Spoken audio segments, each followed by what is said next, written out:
미국에서 문제 청소년을 선도하기 위해 운영되고 있는 프로그램 가운데 붓캠프라는 것이 있습니다. 간단히 말하자면 기초 군사 훈련소와 비슷한 것으로서 여러 가지 육체적, 정신적 훈련을 통해 가정에서 부모에게 거칠게 반항하는 아이라든지 학교에서 사고를 저지르는 문제 학생 또는 비행 청소년 등을 재교육시키는 곳입니다. 붓캠프는 부모가 자녀를 설득해서 데려오기도 하고 때로는 법원에서 이수 명령을 받아 참가하게 되는 경우도 있는데 주로 10대 초반의 청소년들이 그 대상입니다. 물론 거기 들어오게 되는 당사자들은 처음부터 그의 예외 없이 강력한 거부 반응을 보이기 마련입니다. 특히 미국같이 모든 것이 자유로운 사회에서 아무 제약 없이 자라다가 갑자기 그처럼 자신의 행동뿐 아니라 말까지 엄격하게 제한되는 곳에서 단체 생활을 하게 되고 더구나 장거리 구보나 군사 체력 훈련 같은 육체적으로 고되기 짝이 없는 일과를 몇 주간 동안 계속하게 되니 그럴 수밖에 없는 것이 당연한 일입니다. 하지만 그렇게 억지로 시작했다 하더라도 도중 하차하지 않고 어쨌든 그 훈련 과정을 이수하게 되면 놀랍게도 그 문제 청소년들이 날이 갈수록 점점 달라지면서 모든 교육을 끝낼 때쯤이면 그야말로 사람이 완전히 바뀌어서 퇴소하게 됩니다. 물론 100% 다 그런 효과를 거두는 것도 아니고 또 붓캠프에서 퇴소하고 나서 얼마간의 시간이 지나면 또 예전처럼 되어서 다시 붓캠프를 찾아오는 경우도 없지는 않습니다.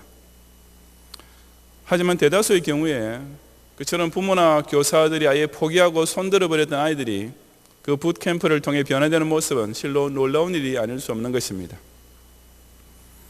그렇다면 그런 붓캠프는 어떻게 해서 그 문제 아들을 그렇게 변화시킬 수 있는 것이겠습니까?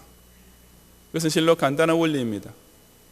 그동안 모든 것이 편하고 자유로웠던 생활 속에서 점점 더 자기중심적으로만 생각하고 행동하던 청소년들이 그런 곳에 들어와서 모든 것이 제한되고 힘들어지는 생활을 하게 되면 자연히 자기가 붓캠프에 들어오기 전까지 누렸던 일상생활이 얼마나 귀중하고 행복한 것인지를 절로 깨닫게 되기 때문입니다.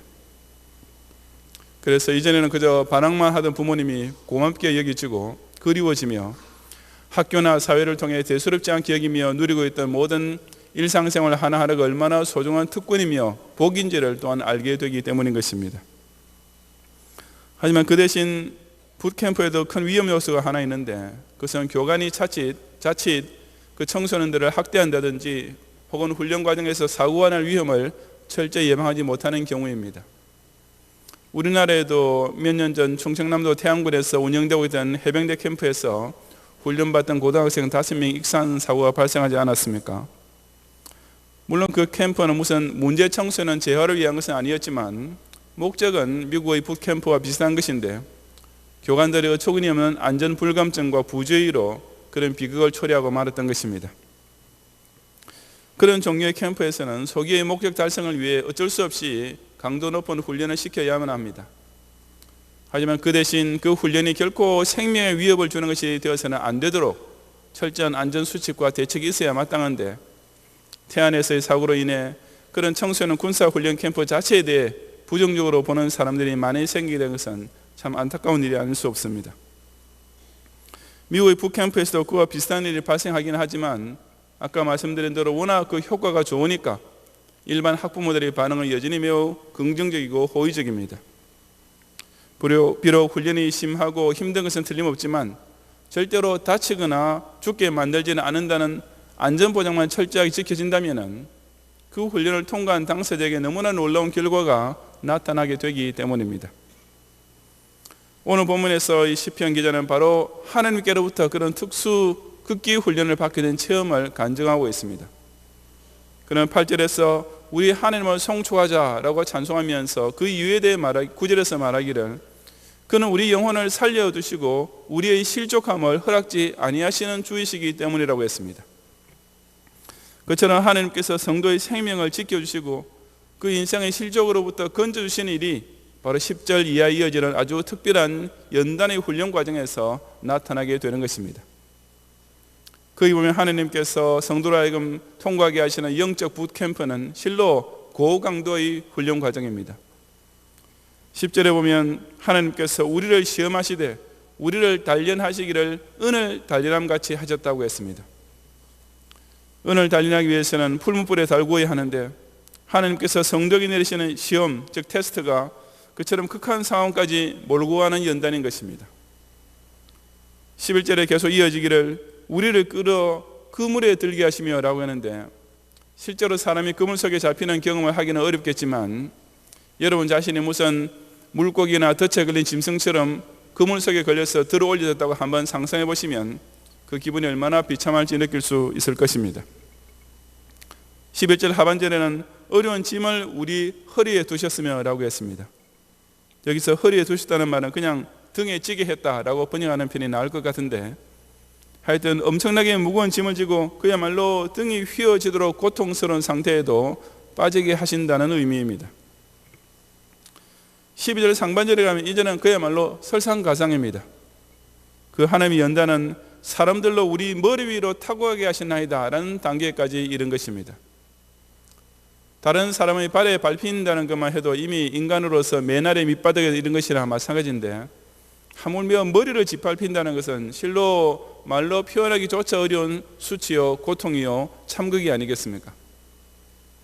하나님께서 성도를 훈련시킬 때는 이처럼 실로 최악의 상황, 어쩌면 인간이 견뎌낼 수 있는 한계를 그에 초과할 정도로 극한의 상황에까지 처하게 하시는 것입니다. 하지만 그 결과가 무엇입니까? 12절 중간에 나오듯이 그야말로 물과 불을 통해 하는 듯한 최고 강도의 훈련을 통과하기만 하면 그 뒤에 기다리고 있는 것이 무엇입니까? 바로 12절 하반절에 시편 기자가 감격적으로 고백하는 대로 주께서 우리를 끌어내사 풍부한 곳에 들이셨나이다 라는 놀라운 사실입니다. 그처럼 곧 죽을 것만 같은 괴로움과 고통의 연단을 통과하는 중에도 하나님께서는 성도가 절대로 죽지 않도록 끌어내어 주실 뿐 아니라 결국에는 그 예배에 두셨던 풍부한 은혜와 축복을 받게 하고야 마시는 것입니다.